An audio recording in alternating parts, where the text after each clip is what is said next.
بھائی یہ سوال کئی لوگوں نے کیا ہے، بار بار لوگ سوال کر رہے ہیں کہ بھائی اگر کیمرے والا موبائل ہے اور اس کو جیب میں رکھ کر کے نماز پڑھیں گے نماز نہیں ہوگی. یہ بات بالکل غلط ہے، 100% غلط ہے. نماز نہ ہونا تو بہت دور کی بات ہے، مکروہ بھی نہیں ہوگی، خلاف افضل بھی نہیں ہے، خلاف اولا بھی نہیں ہے. یہ مسائل کا مدار تو یہ دلائل پر ہے نا. اس کو علماء کرام بتلائیں گے، مفتیان کرام بتلائیں گے. بہت سے ہمارے تبلیغی احباب نے یہ سوال کیا کہ بھائی یہ بیان میں یہ بات کہی گئی، بڑے اجتماع میں یہ بات کہی گئی کہ یہ موبائل جو کیمرے والا ہے یہ اس میں شیطان تو آئے گا اور اللہ کی بارگاہ میں نماز قبول نہیں ہوگی. یہ کیسے جی گوارا کرتا ہے، یہ کیسے جی گوارا کرتا ہے کہ جیسے پیشاب دانی ہے اور پیشاب دانی میں کوئی کہے پانی پی لو، جی گوارا کرے گا. کہ یہ موبائل ہے، اس میں گانے سنتے ہیں، فوش باتیں ہوتی ہیں، کیسے قرآن پاک سنتے ہو؟ اس میں قرآن پاک سننا یہ ناجائز ہے اور حرام ہے. اگر نماز پڑھیں گے اس کو رکھ کر کے تو فرشتے قریب نہیں آ سکتے ہیں، شیطان تو قریب آ جائیں گے. یہ ساری باتیں غلط ہیں. یہ مسئلے کی بنیاد دلیل شرعی ہے، مسائل کا مدار دلائل پر ہے. یہ اس کا فیصلہ مفتیان کرام کریں گے. مفتیان کرام نے اس کا فیصلہ جو کیا وہ یہی ہے کہ بغیر کسی کراہت کے نماز ہو جاتی ہے. اور یہ سب عقلی باتیں ہیں کہ اگر یہی بات ہے تو اور اس کو ذرا آگے بڑھائیے. یہ تبلیغی جو اجتماعات ہوتے ہیں، ان اجتماعات میں کیا جو مائک آتے ہیں، لاؤڈ اسپیکر جو آتے ہیں، یہ اور جو آلات آتے ہیں، کیا 2 دن پہلے کسی اس میں کوئی غلط کام میں استعمال نہیں ہو رہے تھے؟ کیا ناچ گانے میں استعمال نہیں ہوتے لاؤڈ اسپیکر؟ وہی لاؤڈ اسپیکر جو کل تک استعمال ہو رہا تھا، اس میں ہندوؤں کے پروگرام ہو رہے تھے، رامائن پڑھی جا رہی تھی، وہ ناچ گانے میں استعمال ہو رہا تھا. وہی لاؤڈ اسپیکر یہاں کرایہ میں آ گیا تو کیا آپ کہیں گے یہاں پر کہ یہ کیسے جی گوارا کر رہا ہے؟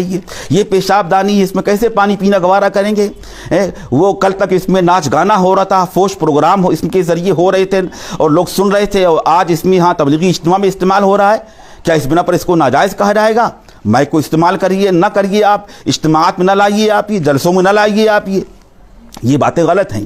دیکھیے یہ کتابیں چھپتی ہیں پریس میں، قرآن پاک بھی چھپتا ہے، حدیثیں چھپتی ہیں، فضائل اعمال چھپتی ہے، منتخب حدیث چھپتی ہے. حالانکہ 1 ہفتے پہلے وہاں پر وہ گندی کتابیں چھپ رہی تھیں، اہل باطل کی کتابیں چھپ رہی تھیں، دوسرے مذہب والوں کی کتابیں چھپ رہی تھیں. وہاں پر فوش چیزیں اور ناول اور گانے اور گندی چیزیں، گندی تصویریں چھپ رہی تھیں، اور وہیں پر 1 ہفتے بعد قرآن پاک چھپ رہا ہے، منتخب حدیث چھپ رہی ہے. تو کیا آپ یہاں پر کہیں گے آپ کہ ارے بھائی کیا سب یہ کہ وہاں پر اس سے پہلے یہ ہو رہا تھا، جیسے پیشاب دانی میں کیسے جی گوارا کر رہا کہ کبھی پیشاب تھا اس میں اب پانی پئیں گے آپ؟ یہ دیکھیے مسئلے کی بنیاد یہ عقلی مثالیں نہیں ہوا کرتی ہیں.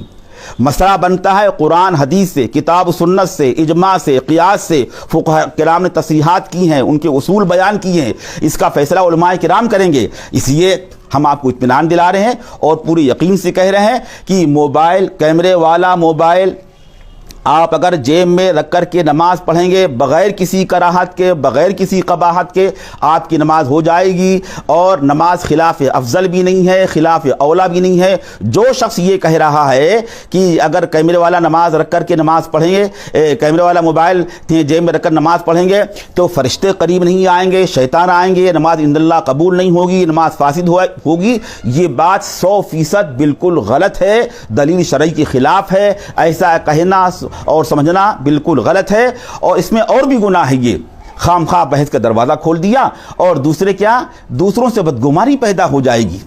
جن کا منصب ہے وہی حضرات یہ مسائل بیان کریں گے. باقی اگر دلائل دیکھنا ہو، اس موضوع پر کتابیں لکھی گئی ہیں، تفصیلی کتابیں لکھی گئی ہیں، اور جتنے دلائل لوگ بیان کیا کرتے ہیں ان سب دلائل کا جواب بھی دیا گیا ہے. میں نے آپ کے سامنے صرف مسئلے کا جواب دیا ہے.